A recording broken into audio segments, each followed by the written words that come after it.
When you know that you are queer, but your favorite drink is beer, that's gayish. You can bottom without stopping, but you can't stand going shopping, that's gayish. Oh, gayish, you're probably gayish. Well, life's just too short for narrow stereotypes, so it's gayish. We're also gayish. It's Gayish with Mike and Kyle. Hello, everyone in the podcast universe. This is Gayish, the podcast that's digging deep and licking feet. What? Oh. I'm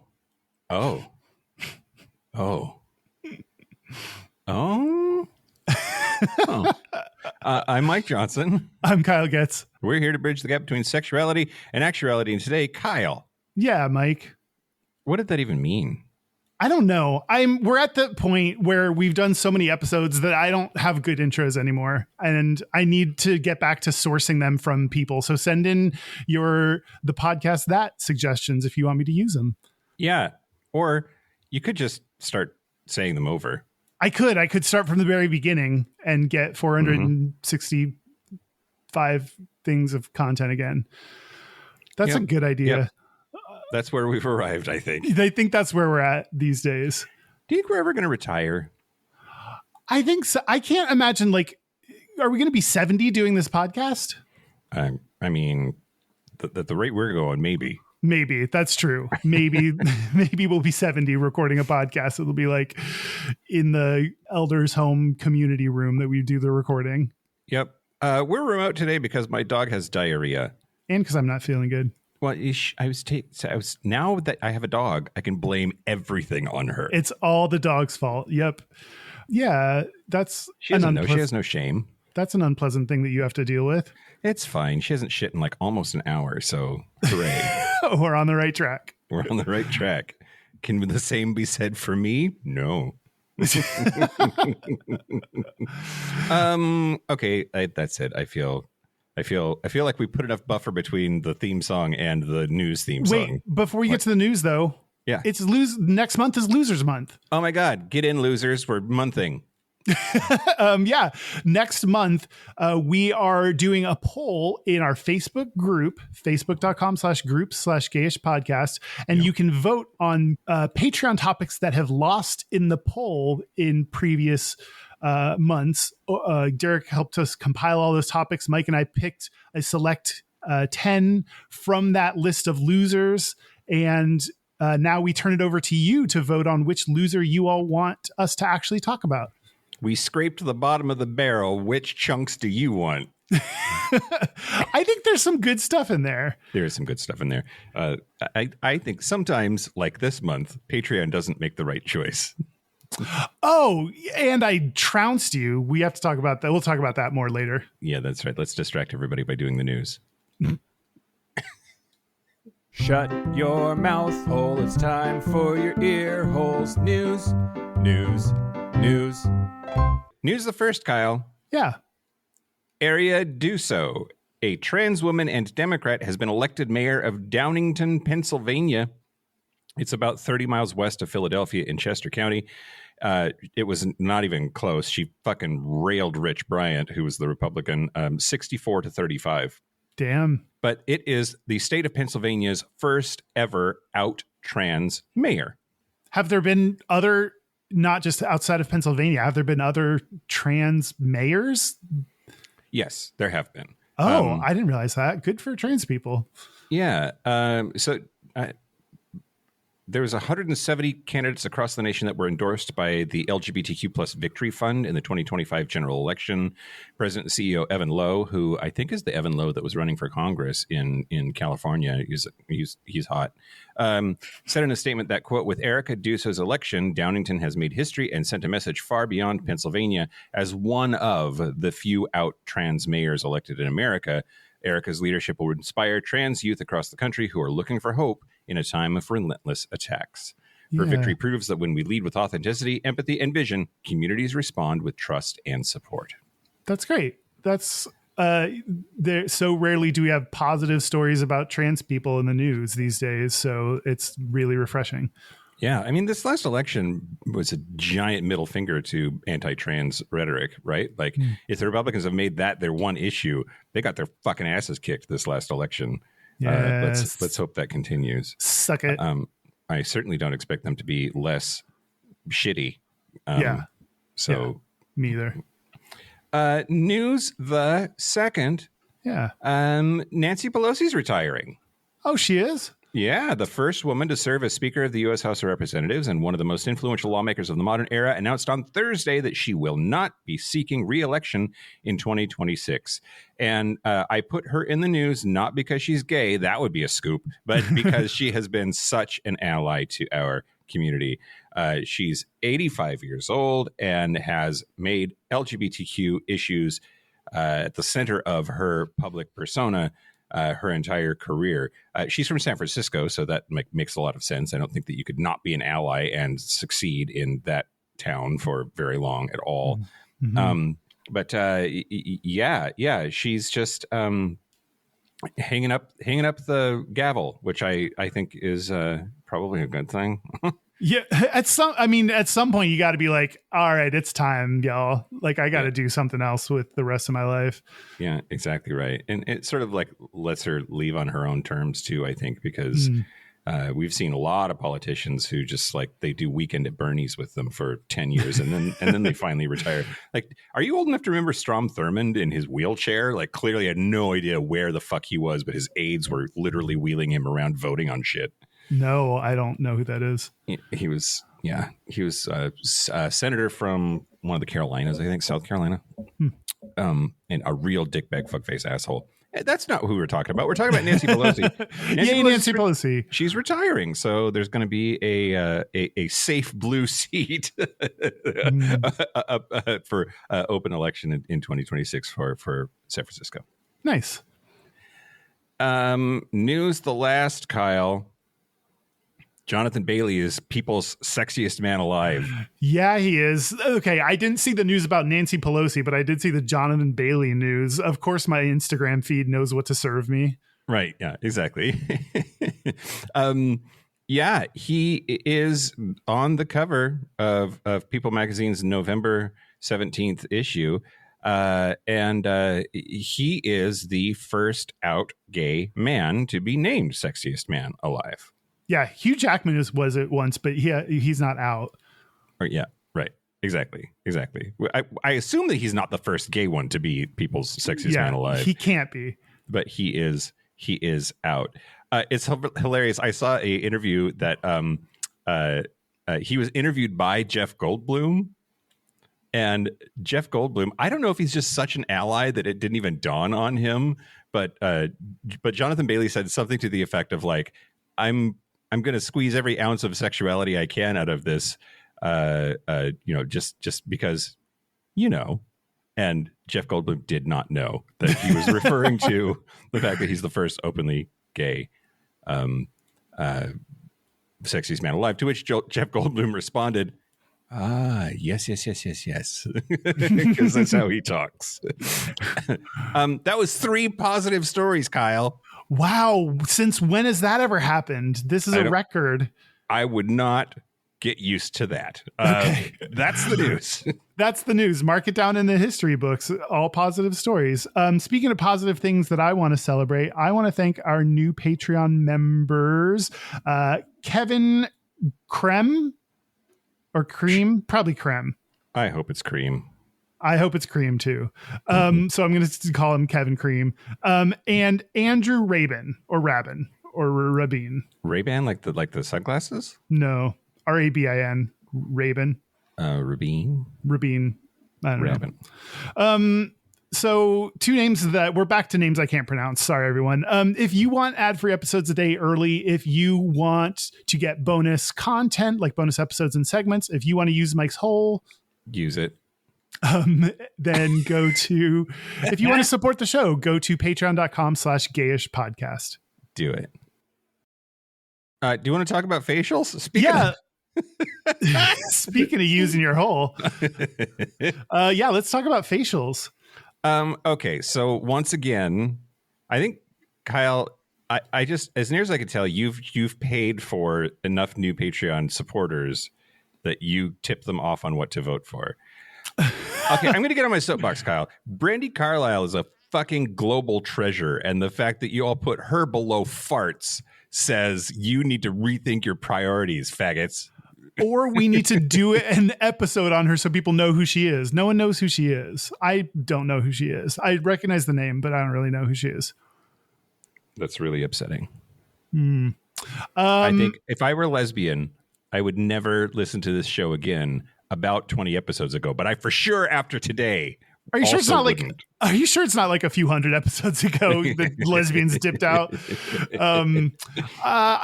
You're trying to obscure the fact that I totally beat you. The facials got 63% of the vote. Farts got 31% of the vote.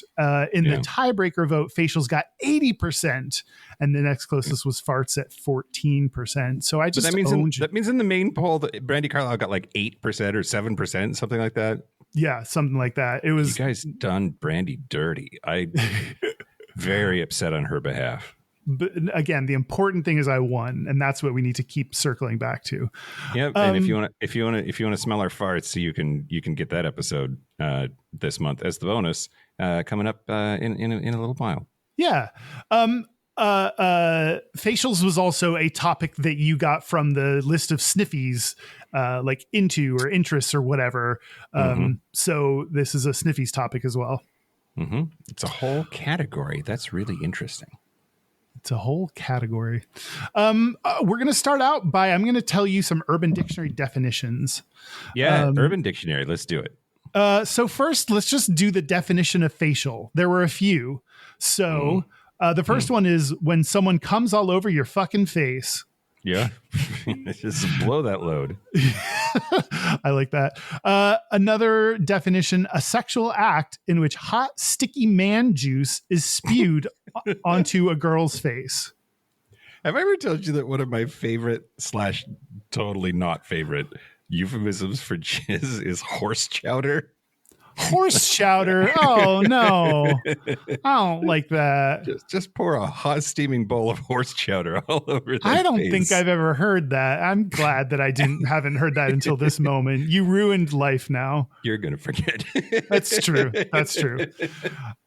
There was some unnecessary gendering of the person's face. They said a girl's face, which we don't need to do that. It can be anyone's face. Male, female, non-binary, anyone can get a facial. Anyone Facials for all of us. That. Yeah. And then another definition was 1, application of makeup to one's face. 2, application of sperm to one's face. Yeah, sure. It's just whatever you want to put on there. Can you have a pizza facial, Kyle? You have a fettuccine Alfredo facial? Like, there's probably some study that says if you apply fettuccine Alfredo to your face, then you'll look 10 years younger or something. Those science nerds that are not working on the right thing. Yeah, are not focused on studying trans people, but we have all this data on fettuccine Alfredo facials. We're paid for by the ragu company. Yeah. There's an Irish facial, which is when a man ejaculates on a woman's face, then throws a handful of Lucky Charms on it. The semen. I thought it was going to have to do with potatoes. Oh, nope. We went Lucky Charms on this one. Oh, God. Okay. The semen acts as glue, which allows the Lucky Charms to stick to the face. Yeah, we got it. We got that. We understood what you meant. Yeah, we were picking up what you were putting down. Yeah. There's glacial. They're always after me, Lucky Charms. There's glacial facial, which is the act of freezing your semen and then throwing it into a woman's face. Which at this point, when I was looking up definitions, I was like, what are we doing here? We're just putting any word in front of the word facial and calling it an Urban Dictionary definition. I mean, that's Urban Dictionary, man. Yeah. I was like, it's just derogatory things that you can do to women. And then I started getting in this loop of like, oh my God, are facials like a derogatory thing? Are they? Let's talk about that. I didn't turn it into a whole segment, but it's worth talking about. There is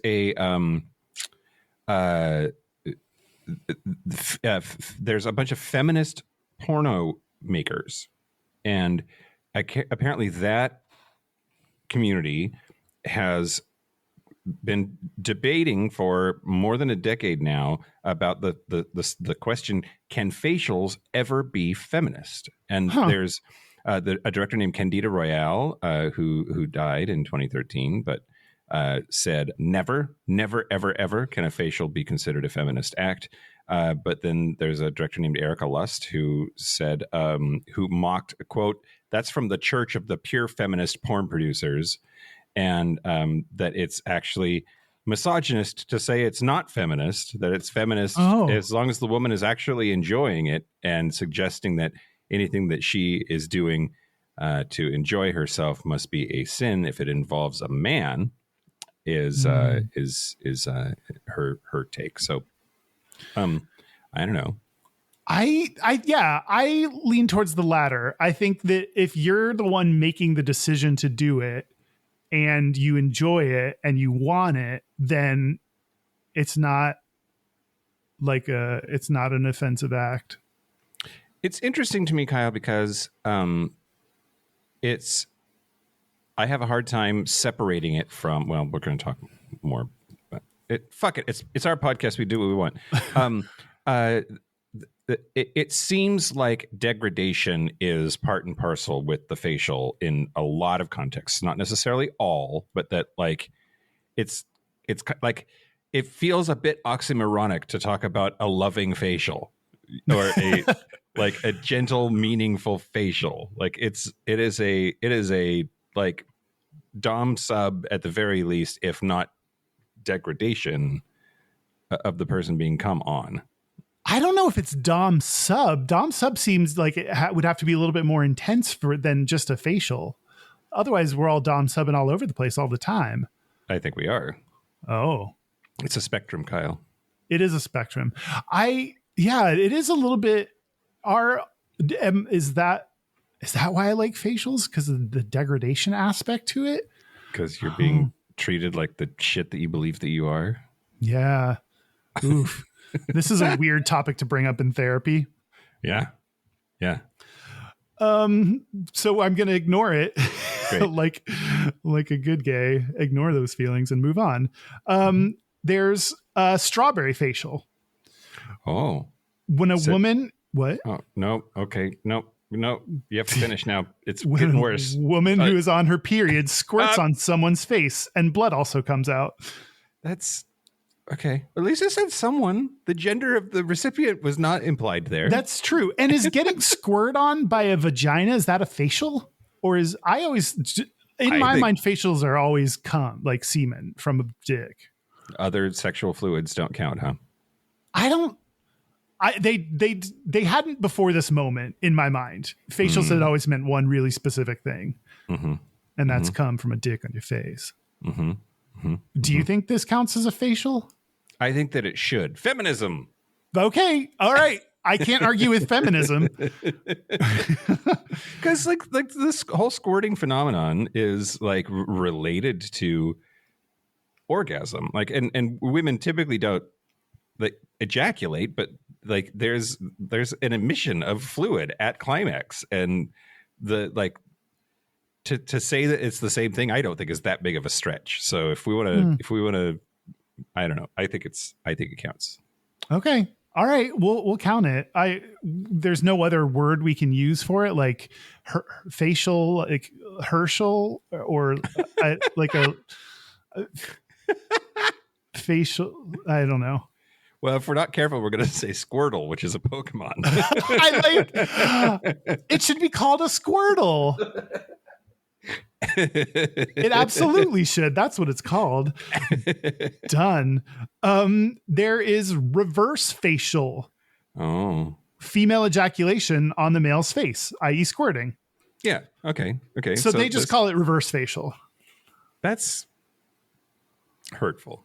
Do you think that are we back to anti-feminist because it's reverse? Yeah. Yeah, exactly. It implies that kind of facial is being othered. Right, that like the male ejaculation is the default, and so this counts, but only sort of. It's the backward kind or something. Like no, I'm not. I hate it. All right. Wow. Standing up for women everywhere. You're welcome, women who are listening. Mike's your advocate and ally. He's doing the hard work. There's facial discrimination, the act of judging or categorizing someone based on just on their face. Well, that's just being human. Yeah. That to facially discriminate is to be human. There's blueberry facial, the act of putting a large amount of blueberries in your partner's mouth and then giving them a facial. And I wrote down, this is lazy. This is just a lazy definition. And I don't know why I read it. Yeah. It does seem like just it's a cheating loophole that like you just put whatever word you want to, and as long as it's a noun that you could put in their mouth, now you've invented a new kind of facial. Yep. Speaking of noun facial, let's go on to Fort Worth facial. Oh, does Fort Worth ever cross your face? If so, you might have a Fort Worth facial. It's God. When two people are doing... Do you know that song, Kyle? Oh, no, I didn't know that was a song. You know, it has to go on the list. Oh, God. What song is it? So I don't have to do any Googling. Does Fort Worth ever cross your mind by George Strait? Oh, that's the title of it? Huh. Yeah. Okay. I trust you. Believe me, Kyle, if you know country music, if you know old country music, that joke was hilarious. Okay. So about 2% of people just laugh their asses off. My mom and my brothers. Yep. End of list. Fort Worth facial. It's when two people are doing a 69 and the top partner lets loose explosive diarrhea and covers their lover's face below. I'm what proud does that to have be to do with Fort Worth, Texas. I'm proud to be a Texan today, Mike. I don't know. I have no idea what that has to do with Fort Worth. I also feel like there's a category of Urban Dictionary definition that's like name a city and then a noun. Yeah. And then something gross. Yeah. And then you say something gross about it. Yep. Yeah. Let's talk about the Seattle taco. What's a Seattle taco? It's like something horrible. Something that probably involves poop somewhere. Yeah. And lastly, there's facial abuse. The act of sexually humiliating your partner by abusing and degrading her face, her face during rough oral sex by holding her head deep on your genitals, slapping her face, and talking to her in a degrading manner during the process. Oh, wow. Okay. Hot, right? No, but I would sign you up for that. Oh, thank you. I would appreciate that. I would gladly attend this seminar. Yeah, that's Urban Dictionary. I can't get past the fear of it going in my eye. Oh, you're a hard no on facials? I'm just not a hard no, that's for sure. But like it always that like stabbing fear always like interrupts my enjoyment of the moment. See, I don't have that fear and I don't know why. Has it happened? Has that happened to you before? I think I just need to wear a scuba mask one time. And like, or you have glasses on. I do have glasses on. Yeah. You can wear your glasses. Yeah. Then I have to clean them. But, have you ever gotten cum in your eye, Kyle? No, I don't think so. I think I've gotten my own in my eye. That's it. Good for you. That's quite the shot. That not everybody can like shoot a facial either. Yeah. Right. Like there's a lot of dribblers out there, myself included, unless it's been a few days. What are we talking about? Oh, I'm going to talk to you about the history of facials, Kyle. Sure. Both kinds. Okay. I mean the jizz kind and I mean the cosmetics kind. Yep. Which one do you think came first? I think people have been doing weird sex stuff to each other since they've been able to. So I think the jizz kind. I think you're right. I do not have any sources to support that. I thought you were going to tell me the answer, like present some information now. No. Okay. You're just guessing. No. Most sex things, though, it is unlikely that any of them weren't already in place before recorded history. Like, yeah, that's just true. Yeah. But the term facial to mean a beauty treatment was coined in 1914 in American English. And it's a shortened form. Before that, they called it facial massage, which they still do in some cases. But the original term for facial wasn't just like putting shit on your face, but actually was the massaging part. And then that led to the application of like lubricants and perfumes and other like add-ons to the massage process. And then that sort of morphed into what we consider a facial to be now in the cosmetic context, meaning, in-depth skincare routine of some kind, usually performed by a professional. Mm-hmm.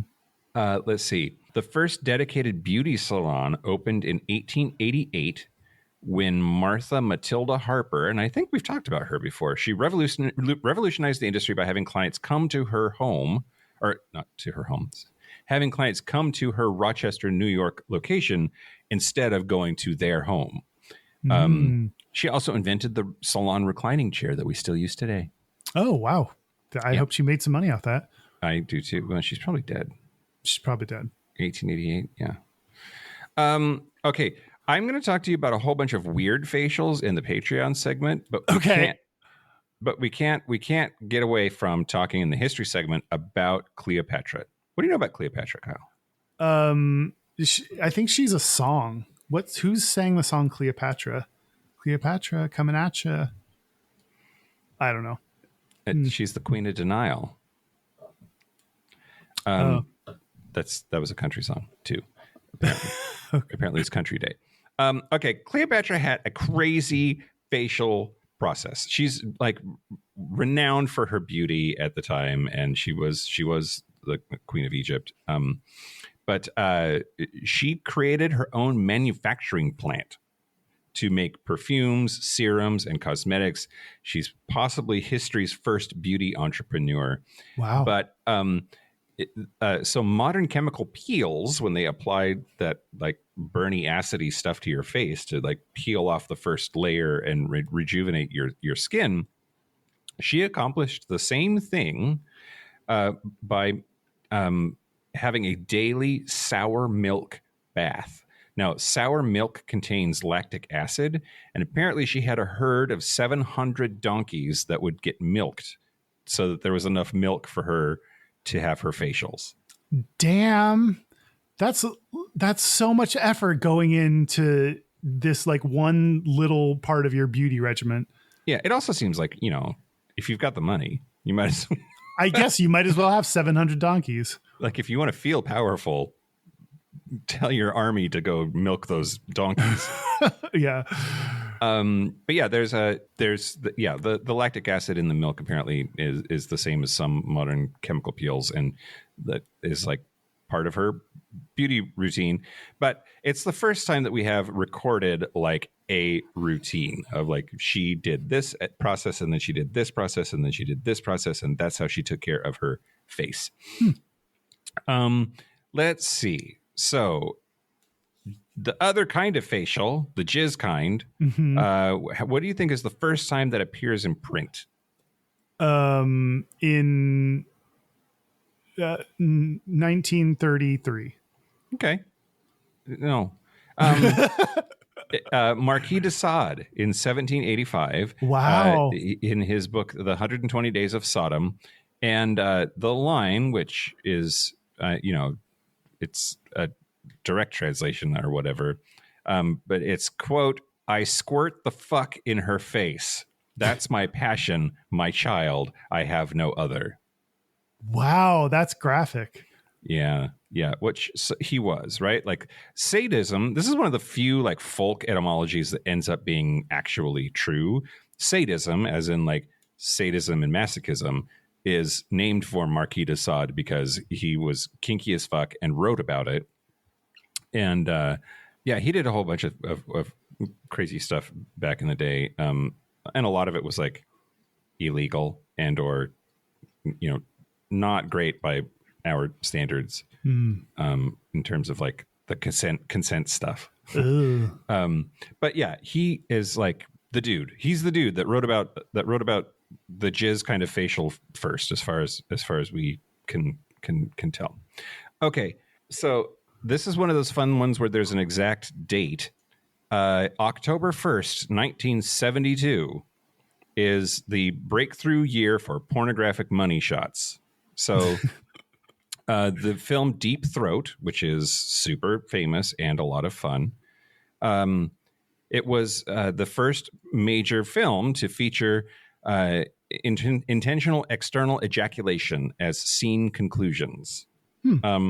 Now, I have not seen Deep Throat. It's been on the list. That's something we should do, Kyle. We should watch Deep Throat together and then do the Mystery Science Theater 3000 overdub for it. Oh, that sounds fun. But apparently it was poorly captured, quote, with fireworks and bells ringing effects. That sounds horrible. Yeah. I don't want that. Performer William Margold reports doing his first money shot that same year in Love Sandwich, in which he ejaculated on a woman's face. So before this, porn films for dudes only occasionally showed ejaculation at all. And film scholar Linda Williams, which she's got to be a fascinating chick to talk to, has said that when jizz appeared in films, it was, quote, almost inadvertently something trickling out. Wow, they didn't, because now you can't escape the jizz when you're watching porn, especially in gay porn. You can't do an internal cum shot because you got to show the jizz. Everyone wants to see the jizz, and where's the jizz, and got to get that jizz. Yep. Apparently okay. The cummies. We're not going to. The cummies. Oh God. But yeah, apparently October 1st, 1972, when the movie Deep Throat came out, is that's the inflection point. That's when we go to more and more and more flying in the face of convention.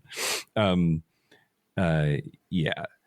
Are you going to talk about in the Gata? Are you going to talk about porn? I am not. No. Oh, okay. I found and then set aside in case you didn't talk about it. There's a study in 2010 that looked at 304 scenes from top selling pornos and found that 96% of all scenes concluded with male performers ejaculating onto their female partners' bodies. 62% specifically being on her face. Wow. That's so more than half. It's higher than average chance that you're going to get a facial at the end of a porn scene. Yeah. In straight porn anyway.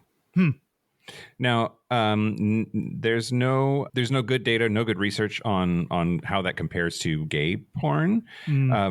But we do know that we start seeing money shots in gay male porn in the 80s, so a little bit later than in straight porn. And there's some thought that it had to do with HIV/AIDS, that you had to have visible proof of male pleasure, and that was a safe way to show it. So there's a social responsibility there in response to the AIDS crisis. So yeah, a little late to the game there, but we arrived. But we got there eventually. That's the history of both kinds of facials, Kyle. Okay. Well, I'm going to tell you about some Gata, and I'm going to class our shit up a little bit for this Gata. This is called Facial Structures Predict Sexual Orientation in Both Men and Women. Oh, okay. And this is by Malvina N. Skorska, Sean N. Genial, Brandon M. Vyerson, Cheryl M. McCormick, Anthony F. Bogart. And Nailed this, it. Yeah, definitely. Got all those names right for sure. This was published in the Archives of Sexual Behavior, which is a bi-monthly peer-reviewed medical journal. Great. And it came out in 2016 and 15. I can read 2015. And here's what it said. Well, first they recruited people for this study through a Canadian campus at Canadian Pride and at sexuality events, which I don't know what a sexuality event is, but it was just generically sexuality events. Like one of those big gangbangs or something? I don't know. Or like a sex ed class? I don't know. A sexpo. A sexpo. I don't know. They came away with a total of 52 lesbians, 134 heterosexual women, 77 gay men, and 127 heterosexual men to participate in this study. And what they found is that lesbians and heterosexual women differed in 17 facial features out of 63. So lesbians' faces are notably different than that of straight women's. This is giving me dangerous feelings. Oh, why? Because it's in the like you can just tell category, which like no, you can't. Which it's okay to talk about like trends. Like there might be like interesting data there, but like I'm afraid that the conclusion will be if you think that's a dyke, she is, or like if you think that dude is gay, he probably is. It's the same problem we have with all of our gaydar studies, because it's like, can you tell by certain physical traits or certain mannerisms or certain movement patterns? Like, can you tell who's gay or not? And that, could lead you to some problematic behavior if you take that into account, or if you try to put that into practice and you're like, oh, now I know. Yeah. So I get what you're saying. Compared to gay and heterosexual men differed in 11 facial features. So compared to heterosexual women, lesbians had noses that were more turned up. They had mouths that were more puckered, and they had smaller foreheads, and they had a marginally more masculine face shape. The gay dudes? No, this is lesbian women as compared to straight women. The puckered lips, that's interesting. Yeah, that felt like it should be straight women that had puckered lips. Yeah. But it's not. Okay. But it's not. But the more masculine face shape, that's something where you listen like that's dangerous. Yeah, exactly. The butch lesbian stereotype gets maybe reinforced physically. Yeah, for sure. And compared to straight men, gay men had more convex cheeks, shorter noses, and foreheads that were more tilted back. So there are some physical qualities you can discern in people to help you decide whether they're gay or not. Don't do that in like we said, don't do that in practice, but those are the trends that they found. There's more evidence that goes to show that there are physical differences between gay and straight people. So I think that they didn't say this in the study at all. I think that helps reinforce that it is something that it is inherent, that is born.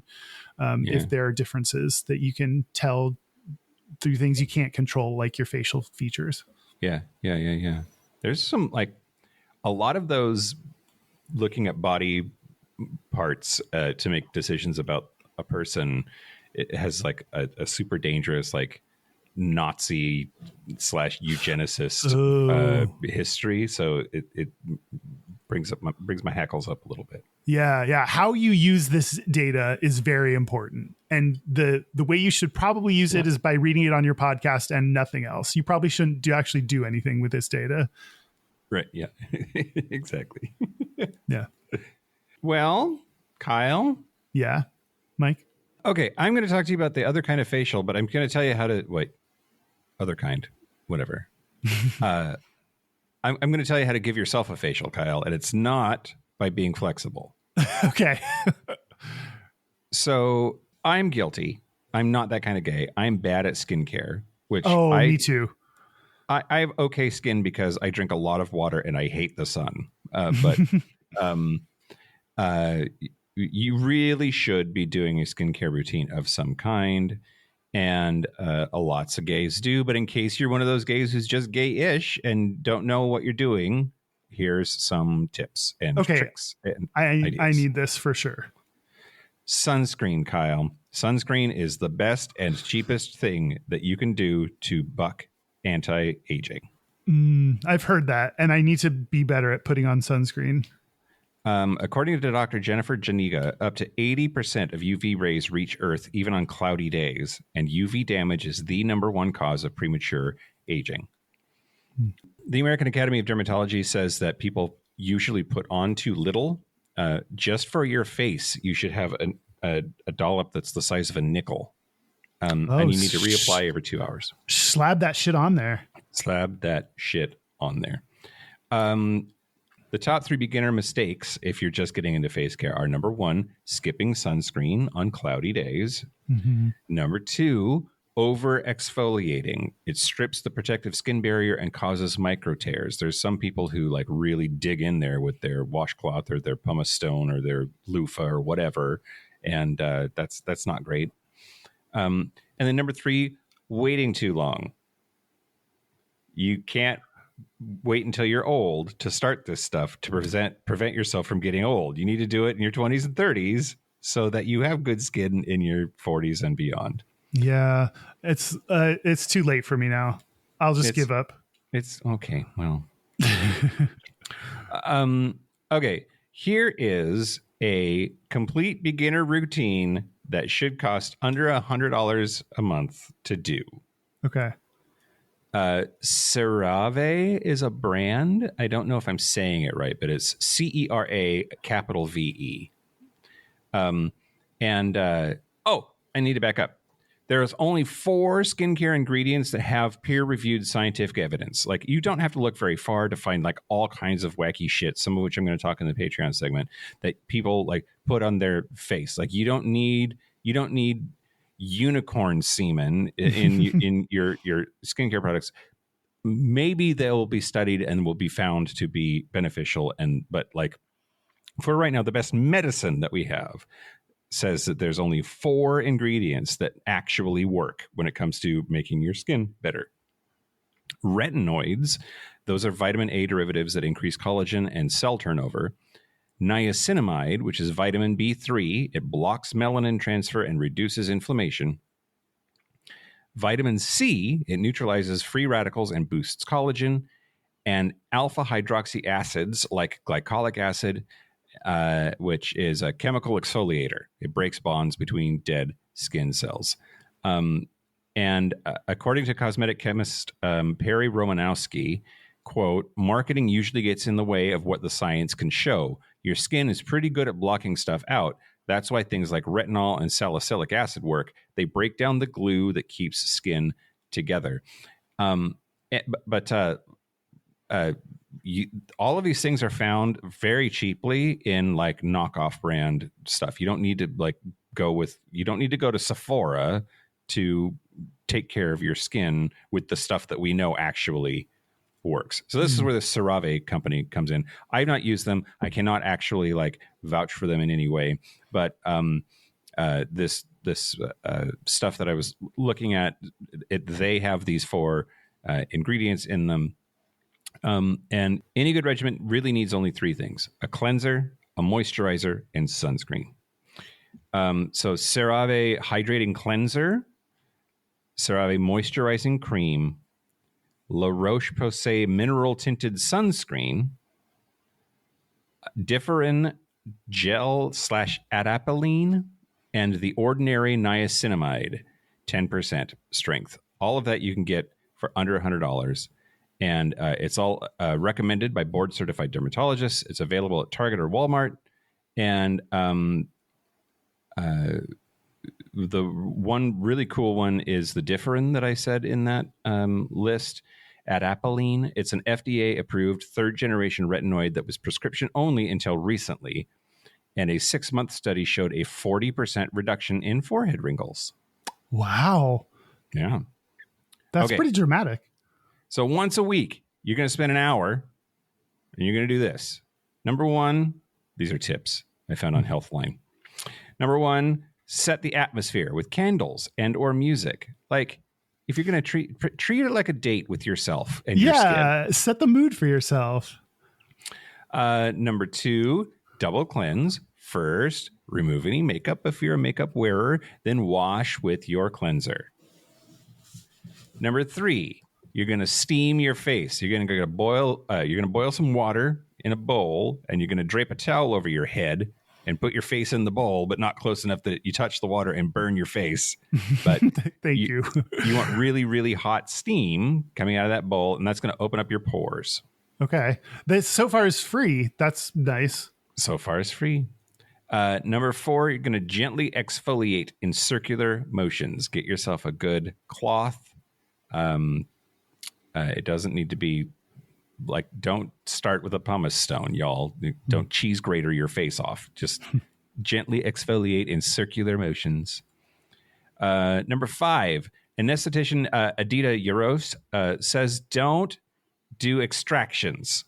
That's don't pop your own zits. But I love pimple popping videos. Do you really? Yeah. I've recently started watching foot callus removal videos. No. They like get knives and like cut off the calluses on people's feet. That's wild. Like, isn't it just gross? Like, you just like to be grossed out? A little bit. I think so. I don't get it either, but it's just who I am. Does that pus kind of look like jizz or something? No, ew, no. That you just ruined it. Great. Number 6, if you're using a face mask, and a couple of those products that I mentioned might qualify, apply your face mask. That will usually take 10 to 15 minutes. Number 7, apply toner to restore your pH. Number 8, apply serum with active ingredients. Number 9, give yourself a 5-minute facial massage using upward circular motions to promote lymphatic drainage. And number 10, moisturize generously. Include your neck. An anesthetician, René Rouleau, says, quote, at night, skin is more relaxed and starting repair mode, so it can readily accept extra love.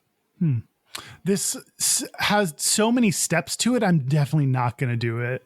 Yeah, I agree.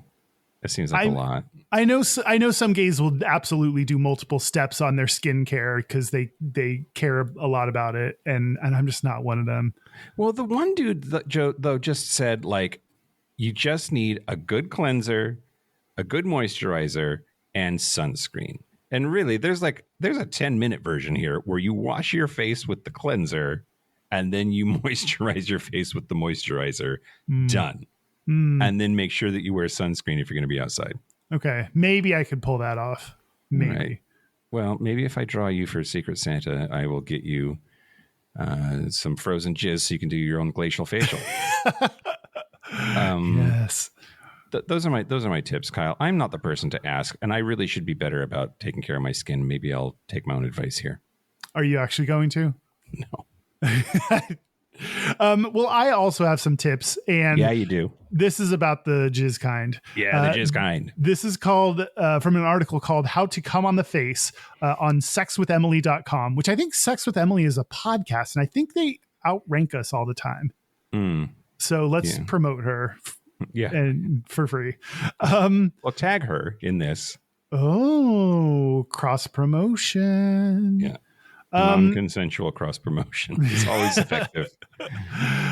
First, you want to make sure that they are into it. Yeah. It said that some people will definitely be into it and totally be down because they said it is a form of humiliation kink. Told you. So there's that humiliation again. Told you. Can facials be feminist? That's a good party conversation for your next, if you need something to talk about. Other people will be down because it's an act of intimacy that also feels taboo. And it's a sign that sexual inhibitions have been released. Some people won't be into it because they might never have done it before and aren't comfortable with it. Maybe they've had a negative experience in the past, or maybe they don't like the way that semen feels, smells, or tastes. So you'll get people on either side of it, figure out if they're down, and if they are, here are tips for the giver. I just don't want it in my eyes. Don't want it in your eyes. Aim is one of the tips. But first, prepare. Don't get into position mid-orgasm. Get there when you feel your orgasm coming on. That's a good tip, Kyle. Yep. Don't try to move mid-orgasm. That's just not gonna. Yeah. Be above them. That's also a very important tip because gravity. Okay. Use gravity to help you with this because coming upwards from underneath them is rough. It's an uphill battle. Hold your shaft in your hand, which helps you aim. Lean forward. Hold the head a few inches from the face and what? The head of your dick, not the head of the person you're coming on. Hold the head a few inches from their face. Oh yeah. The head of your dick. Yep. And choose where you want it to go. You can go for the cheeks or the forehead, and of course, avoid the eyes and the nose. Come in the nose is also unpleasant, I imagine. Oh, is it? It just seems all like it's already all kind of like moist and mucusy up there. I can't imagine being.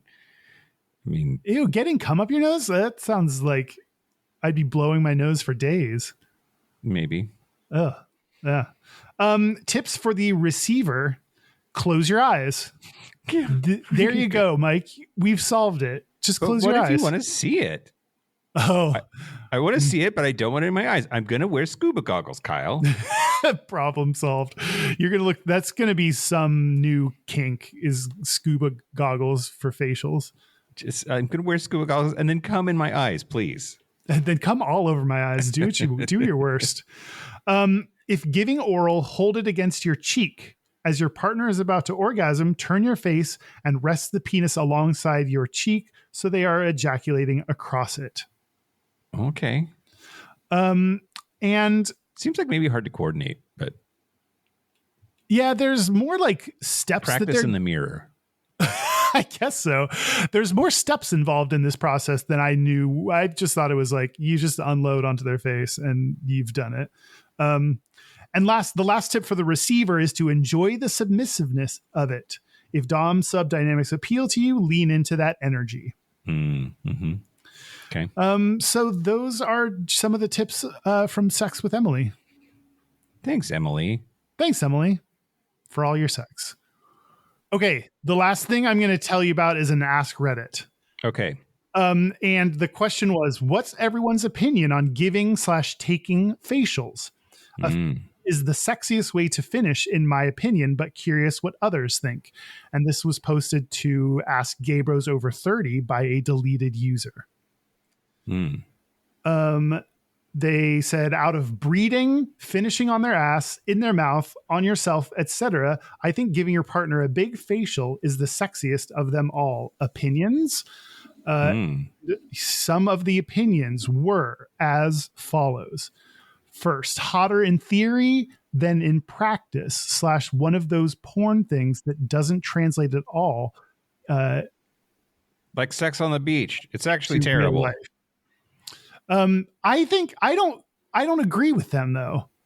Oh, do you agree with them that this is something that looks better in porn than in real life? No. I also disagree with them. Sorry, I was confused. Yeah. Okay. Yeah. But I think the point that they're making is that there are sex acts that sound way better in theory than in practice, and that to them this is one of them. Yeah. Which surprising. There were like several people that had that same opinion, which surprised me. Someone else said, what a waste of perfectly tasty cum.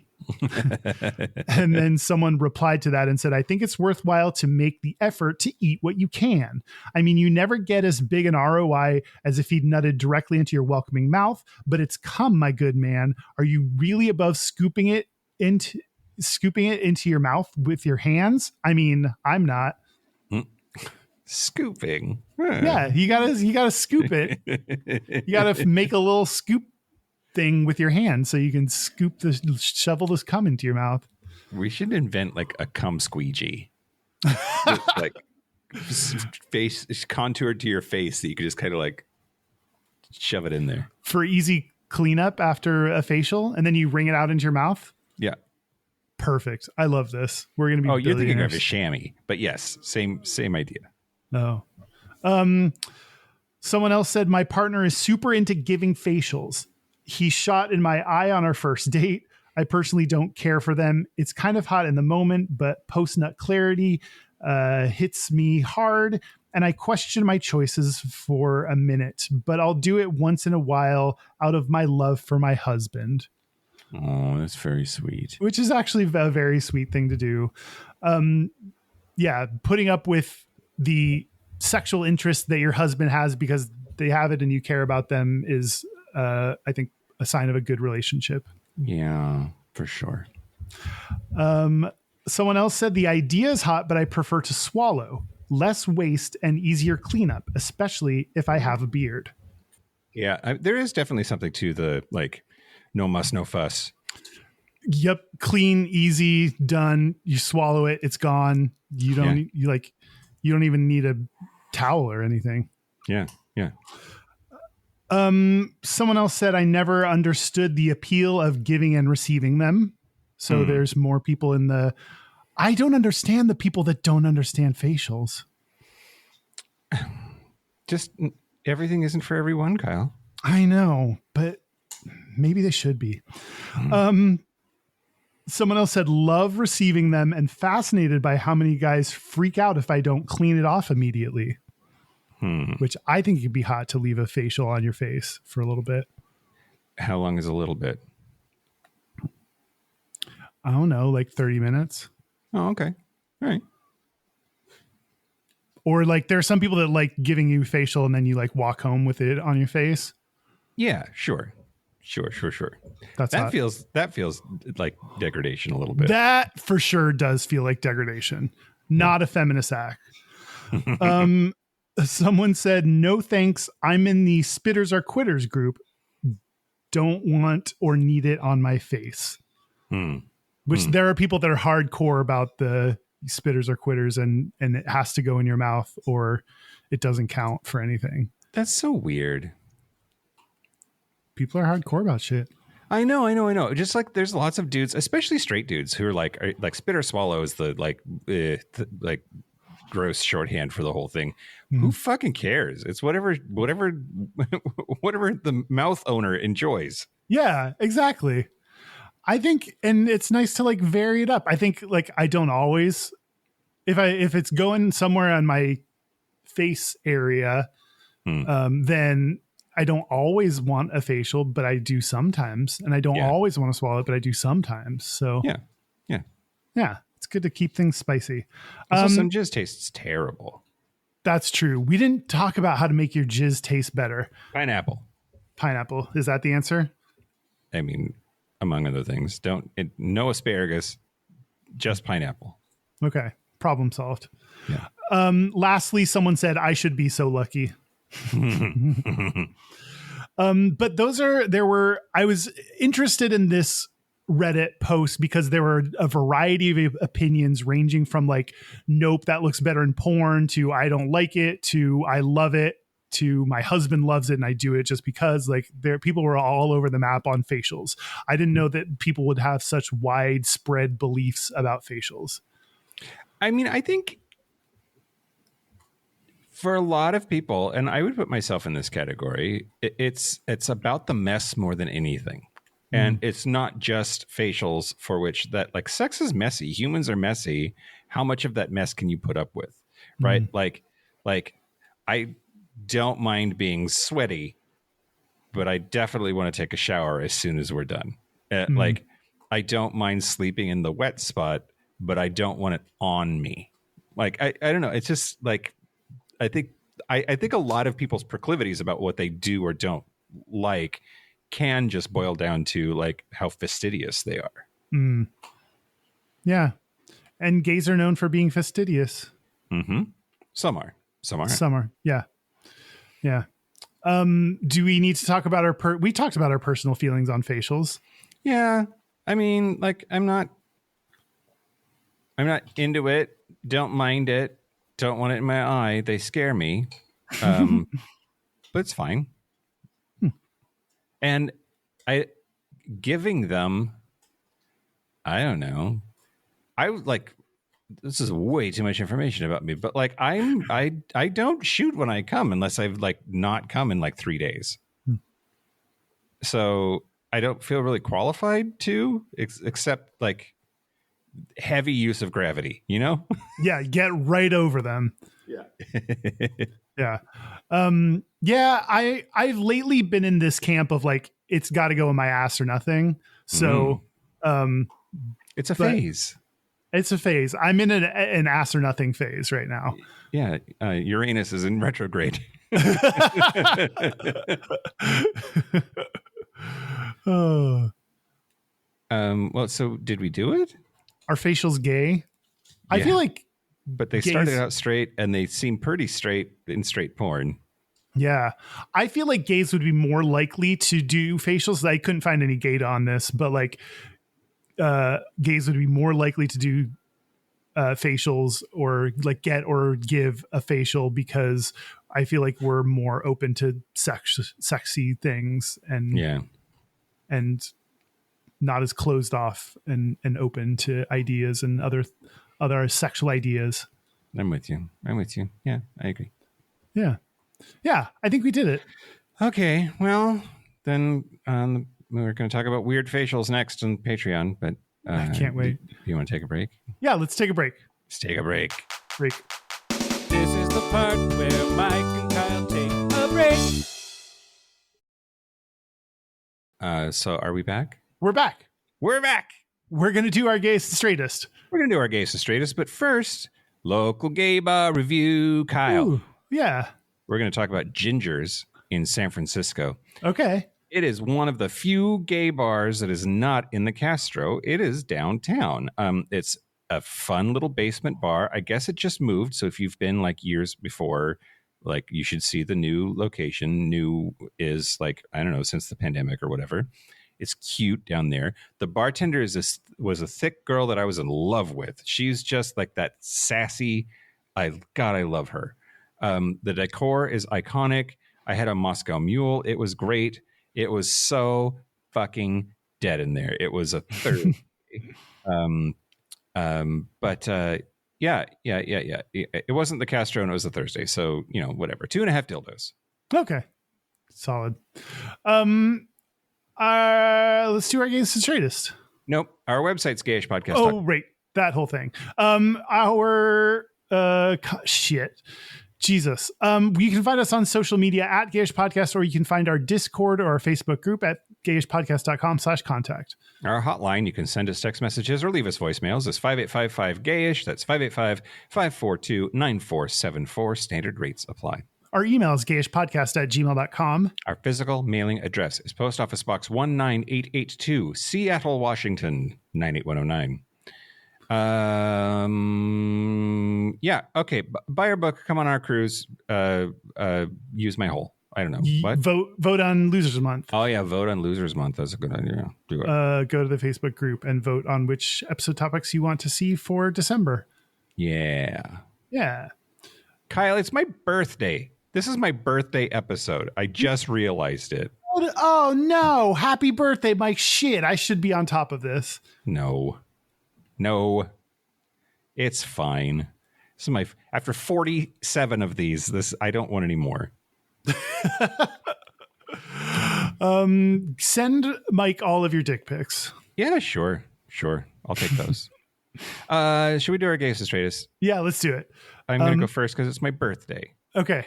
The straightest thing about me this week was assembling the gate so that the puppy couldn't go up the stairs. Yeah. She's mad about it because now she has to ask for help. The gayest thing about me this week is a chat that I had last night with our realtor, whose family is in high fashion. They have like a behind the scenes role in like some very, very famous fashion shows, runway walks, that kind of thing. And wow. I was a fashion gay for like one whole conversation. It's impressive. I am rarely am I ever. So yeah. All right. Well, for me, my gayest is the amount of time I spend on Sniffies and Grindr. Like 43% of your conscious life now, maybe. It's a lot. It's embarrassing how much time I spend on these apps. But you know, here we are. I don't know what else to do. Do we need you to find some other dopamine sources, Kyle? No, because I like it. Oh, okay, great. I don't want to change. Okay. My straightest is eating potato chips and dip for dinner. Oh, that's a good dinner. Yeah. Yeah. Yeah, get it. Mm-hmm.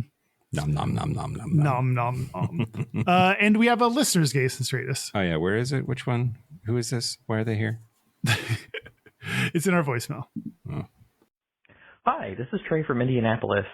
My gayest of the week is asking my favorite porn star if he would be interested in doing something with me and getting referred to his official Instagram page and actually getting messages back. My straightest is switching to night shift and at 3 a.m. being like, oh, now's a great time to put primer on the walls of my office so I can paint it. Bye, guys. Trey, I think so. First of all, good for you for reaching out to your favorite porn star. I think that takes balls to just be like, hi, talk to me. And then they do. That's great. Yeah, for sure. And they replied back. That's very sweet of them. Yeah. Who was it? I want to know now. Yeah, me too. DM me, text me. Kyle, Mike, we've reached the end of the episode. We have. Here we are. We're at the end. We're at the end now. Thank you to everybody who's ever given or received a facial, either kind. Yeah, totally. And a special thank you to all the people that receive them. You deserve it. Mm-hmm. And thank you to our super gappers. Thank you to Locomotive, Simon Srirachi, Kaylee Adams, Kit Oliver, Kobe Gordon, Squoggle, Andrew Bugby, William Bryant, John Crowley, Stephen Porch, Yost Ossel, Jonathan Montanius, Forrest Nil, Steve Douglas, Explosive Lasagna, Michael Covington, Thomas B, Dusty Sands, A. Coleman, Chris Cacciatorians, and Jerome York. Thank you for your support. Thank you for your money. That's it. This has been Gayish from the Chris Cacciatorian Studios. I'm Mike Johnson. I'm Kyle Getz. Until next week, be butch, be fabulous, be you. See ya. See ya. Semen on my face.